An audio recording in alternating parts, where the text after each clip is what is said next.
I'm not sure if you have heard, but IRCC made some changes again with requirements of the postgraduate work permit, this time changing the field of education. They have now updated the classification of instructional program codes, which is also referred to as CIP codes, which will establish your eligibility if you're eligible to apply for a postgraduate work permit or not.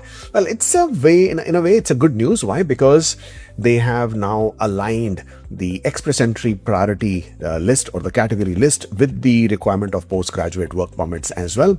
And therefore, 119 new fields of education have been added to the eligibility list for postgraduate work permits, and 178 fields of education are no longer eligible to apply for a postgraduate work permit. Since this took effect from the 25th of June, therefore, if you had submitted your study permit application before the 25th of June, then even if your CIP, the classification of instructional program code, was included in the previous list, but is no longer eligible, even then you would be eligible for a postgraduate work permit.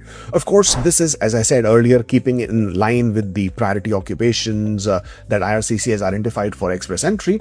And a lot of people have benefited, actually. For example, cooks who were earlier not eligible for a postgraduate work permit under the CIP code, now they would be eligible. So these kind of changes have been made, and therefore the best thing to do would be to check the CIP list before you decide on the program that you would be looking to study in Canada.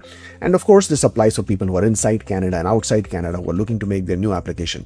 The best thing to always do is to keep yourself informed so that any such changes do not affect you or impact you in a negative manner.